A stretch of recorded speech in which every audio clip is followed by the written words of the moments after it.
तो ये कहानी है चोई नामी एक लड़के की, जिसे उसकी मॉम खाना खिला रही है। देखने को मिलता है कि चोई की एक टांग नकली है और उसकी आंखों पे एक पट्टी बंधी रहती है। उसकी मॉम खाना खाते हुए भी उसे यही बता रही थी, चोई चाहे जो कुछ भी हो जाए तुम अपनी आंखों से कभी पट्टी मत उतारना।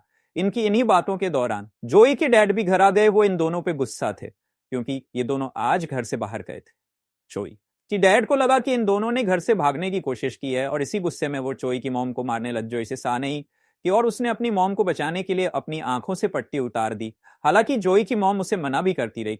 फिर अचानक ना जाने क्या हुआ, जोई के डैड उल्टे कदमों घर से बाहर निकल गए और खुद ही फिर सड़क के दरमियान जाकर अपनी गर्दन मोड़कर अपनी जान ले ली। ये सब देखकर चोई की मॉम तो जैसे पागल ही हो गई। उन्होंने चोई को प्यार से गले लगाया और फिर आहिस्ता आहिस्ता हाथ उसकी गर्दन तक ले जाकर उसका गला दबाने लगी अपने आप को बचाने के लिए। चोई ने अपनी मोम की आंखों में देखा और फिर सीन गढ़ होकर अगले सीन में हमें देखने को मिला कि चोई की मोम और वो एक नदी के किनारे पे हैं, जहां आते ही अब चोई की मोम को होश आया है और वो रोते गिड़गिड़ा हुए अपने बेटे से अपनी जान की भीख मांग रही हैं। और यहां आकर हमें रिवील हुआ कि जोई के पास कुछ पावर्स हैं जिनकी मदद से वो लोगों को देखते ही अपने कंट्रोल में कर सकता है और उनसे अपनी मर्ज के काम करवा सकता है। यही वजह थी कि उसकी मॉम आज तक उसे अपनी आंखों से कपड़ा नहीं उतारने देती थी। अब कहानी में कई साल गुजर जाते हैं और दिखाया जाता है कि चोई बड़ा हो चुका है। उसकी पावर्स भी बचपन से कई ज्यादा गुना बढ़ चुकी हैं। जोई सभी लोगों से अलग थलग रहता था क्योंकि वह नहीं चाहता था कि कोई उसकी एबिलिटीज को जाने। वो अपनी इन्हीं एबिलिटीज का इस्तेमाल करते हुए लोगों को अपने कंट्रोल में करके बड़े ही आराम से पैसे चुराता था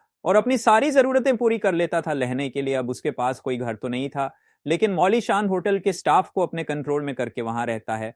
अब प्रण कट होता है और हमें मूवी में एक नए कैरेक्टर से मिलवाया जाता है जिसका नाम है इनको बान। वो एक रिसाइकल पॉइंट पर काम करता है और उसके दो दोस्त भी हैं जिनके साथ उसकी ये लाइफ काफी अच्छी जा रही है। एक दिन ये लोग जब मौज मस्ती करके इनक बान को उसके घर ड्रॉप करते हैं तो बातों में इनक बान सड़क पे ध्यान नहीं देता और सामने से आता हुआ ट्रक से कुचल जाता है। इतने बड़े एक्सीडेंट के बाद भी हैरान कुन दौर पे इनक बान की जान बच गई थी, लेकिन उसे बहुत चोट आई थी। पर डॉक्टर्स उसके लिए ज्यादा फिक्रमंद नहीं थे क्योंकि इनको बा बहुत जल्दी रिकवर कर रहा था और ये उनकी हिस्ट्री में पहली मर्तबा हो रहा है। 2-4 दिनों में ठीक होकर इन बान जब वापस अपने काम पर जाता है तो उसे पता चला कि उसकी जॉब जा चुकी थी। ये सुनकर वो टूट गया, लेकिन उसने हार नहीं मानी और एक नई जॉब की तलाश में लग गया। ये नई जॉब उसे मिली एक छोटे से स्टोर में जहां उसे चीजों की रखवाली करनी थी। शॉप का ओनर बताता है कि आए दिन उनकी दुकान से चोरी हो जाती है, लेकिन सीसीटीवी के भी कैमरा में कोई चोर नजर नहीं आता। इन कुबान को बस अब उनकी शॉप की रखवाली करनी थी। अगले दिन यहीं पर इनकबान को गैर नाम की लड़की मिलती है जो कि शॉप ओनर की बेटी थी। बातें करते हुए इन दोनों की काफी अच्छी अंडरस्टैंडिंग हो गई। कुछ दिन ऐसे ही गुजरते रहते हैं। फिर एक दिन नकबा से मिलने के लिए उसके दोस्त उसी की शॉप पे आ जाते हैं, जिनसे मिलकर नकबा बहुत खुश हुआ था। साथ ही इन कुबा के पहुंच पे ये सभी मिलकर बातें करने लगे कि एकदम से वहां पर आ गया चोई। चोई ने आते ही सब लोगों को एक साथ अपने कंट्रोल में कर लिया क्योंकि जैसा हम जानते हैं कि उसकी पावर्स पहले से कई ज्यादा बढ़ चुकी हैं। चोई अब ऑनर को ही हिप्नोटाइज करते हुए उसे लॉकर खोलने की कमांड करता है, जिसके बाद ऑनर उसे पैसे निकालकर चोई को देने लगे। अब यहां बैठे हुए इनकुबा को एकदम से फील हुआ कि वो अपने जिस्म को हिला नहीं पा रहा। वो बहुत ही मुश्किल से अपने दिमाग पे और अपने जिस्म पे काबू वापस पाता है और अपना जिस्म हिलाकर पीछे की तरफ देखता है जहां उसे चई नजर आया। चई पहली मर्तबा किसी इंसान को अपने कंट्रोल से बाहर निकलता देखकर हैरान था। अब तो उसकी चोरी पकड़ी जाने वाली थी। इनकुबा को रोकने के लिए वो इनकुबा के ही दोस्तों को हिप्नोटाइज करते हुए उनसे इनकुबा को पकड़वा लेता है, जिसके बाद उसने ना को कमांड दी कि चाक उठाकर इनकुबा के पेट में स्टैब कर दो। अब जैसा हम जानते हैं कि इनकुबा के अंदर जल्दी ठीक होने की सुपर पावर्स है, तो इस हमले से भी वो ज्यादा इफेक्टेड नहीं हुआ और उसने एक मर्तबा दोबारा जोई को पकड़ने की कोशिश की। लेकिन इससे पहले कि वो अपने मकसद में कामयाब होता, जोई ओनर को दोबारा कमांड देते हुए इनकुबा को शॉक लगवा देता है और चई ऐसे वहां से बच निकलता है। इस वाक्य के बाद अगला सीन हमें हॉस्पिटल का दिखाया जाता है, जहां हमें मालूम हुआ कि अपनी सुपर पावर्स की वजह से नकबा तो बच गया था, लेकिन इस सब में ओनर की मौत हो गई। दूसरी तरफ जोई अभी तक इसी कशमकश में था कि कोई इंसान उसकी पावर से निकल कैसे सकता है। दूसरी बात यह कि आज उसकी पावर्स ने बहुत बड़ा नुकसान कर दिया था। एक आदमी का मर्डर कर दिया था, जिस मर्डर को भी अब उसे छुपाना था। इसीलिए रात के अंधेरे में वो जाता है उसी शॉप की सीसीटीवी फुटेज चुराने, जो फुटेज उससे पहले नकबा और उसके दोस्त भी वहां चुराने ने आ चुके, क्योंकि इनकुबा वो पहला इंसान था जो चोई की हकीकत जान चुका था और चोई की हकीकत सबको बताने के लिए उसे ये फुटेज चाहिए थी। इस मर्तबा चोई अकेला नहीं आया था, बल्कि वो अपने साथ बहुत सारे लोगों को अपने कंट्रोल में करते हुए लेकर आया था। जो कुछ भी हुआ था वो इनकुबा के दोस्तों को भी पता था और वो ये भी जानते थे कि चई इन सारे आदमियों के जरिए उनके ऊपर हमला करवा सकता है। इसी के डर से वो दोनों वहां से भाग जाते हैं, लेकिन इनको बान वहां से नहीं भागता और सीसीटीवी फुटेज चुराकर वहीं पर छुप जाता है। अब जोई को भी इन कोबान के यहाँ होने का अपनी पावर्स की वजह से पता चल जाता है और वो सीसीटीवी फुटेज उससे लेने के लिए उस पर हमला करना शुरू कर देता है।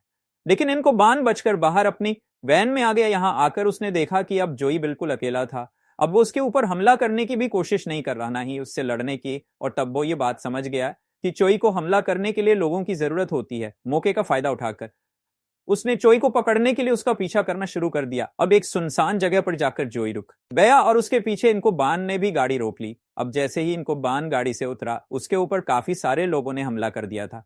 असल में जोई यहाँ पर जानबूझ के रुका था, क्योंकि उसने दूर से ही लोगों के ग्रुप को देख लिया था, जिनको उसने अपने कंट्रोल में कर इन कुबान के ऊपर हमला करवा दिया। इससे पहले कि ये लोग इन कुबान को मार देते, उसने अपने इलेक्ट्रिक गन से चोई के ऊपर ही हमला कर दिया, जिससे चोई का ध्यान भटक गया और सभी लोग उसके कंट्रोल से बाहर निकल गए। लोगों के साइड पे होते ही इनको बान ने ई के मुंह पर कपड़ा डाल दिया, ताकि वो किसी को भी देखकर अपने कंट्रोल में ना कर सके, और फिर उसे उठाकर ले आया पुलिस स्टेशन में।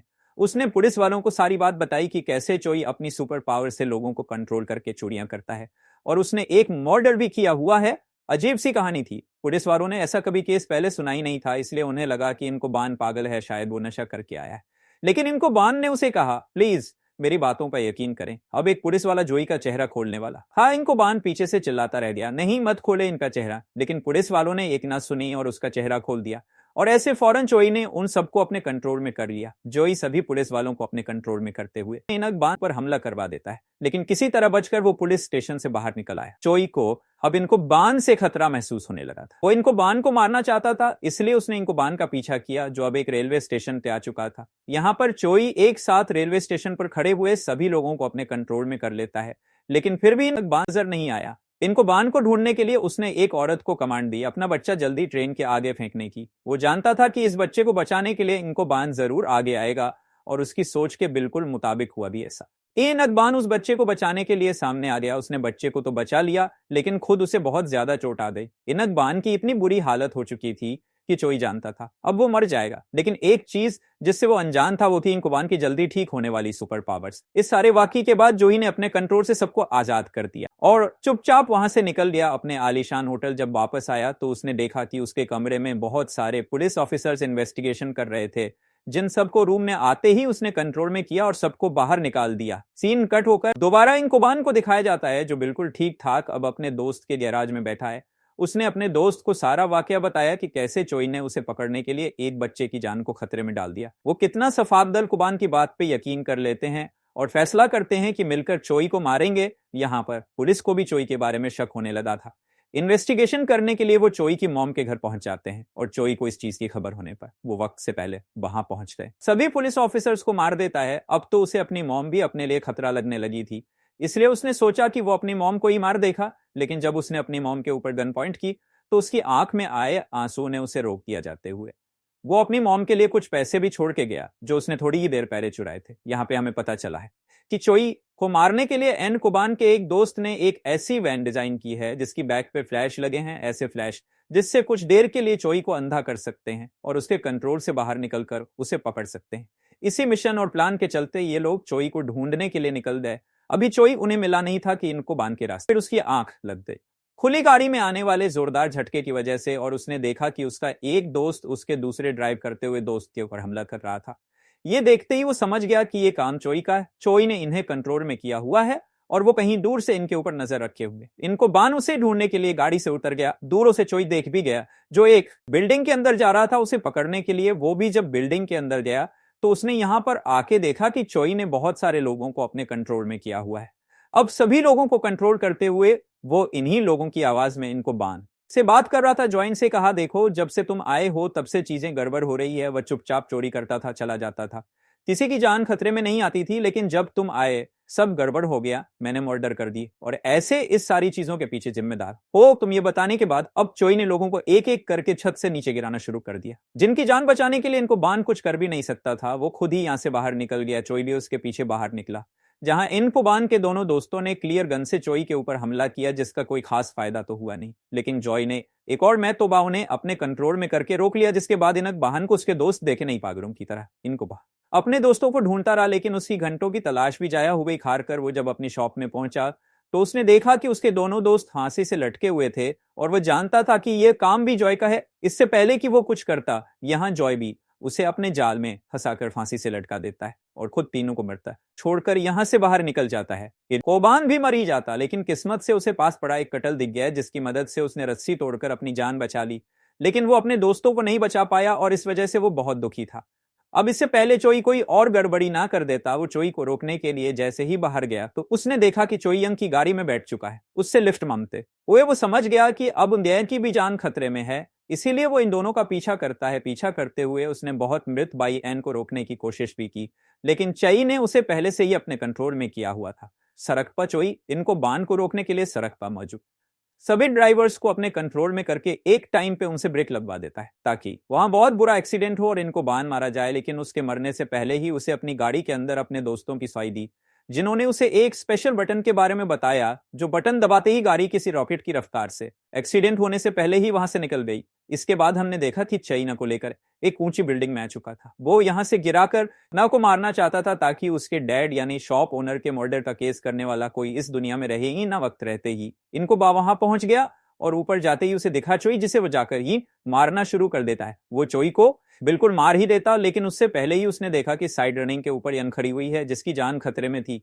इनत बान जब उसे बचाने के लिए आगे बढ़ा तो पीछे से चोई ने इनत बान को शूट कर दिया, और फिर उसने अपना सारा गुस्सा इनत बान के ऊपर उतारने के लिए उसे मारना शुरू कर दिया। तब इनत बान को भी गुस्सा आया और इनत बान ने उसके डैड के बारे में बहुत बुरी भली बातें कही, जिससे चोई का ध्यान भटक गया और यंग उसके कंट्रोल से बाहर निकलते हुए जमले से नीचे उतर गई, और ऐसे उसकी जान बच गई। बिल्कुल इसी लम्हे का इनको बान ने फायदा उठाया, जब चई उन बातों में खोया हुआ था। उसे लेकर बिल्डिंग से नीचे कूद गया और इस हादसे की वजह से उसकी मौत हो गई।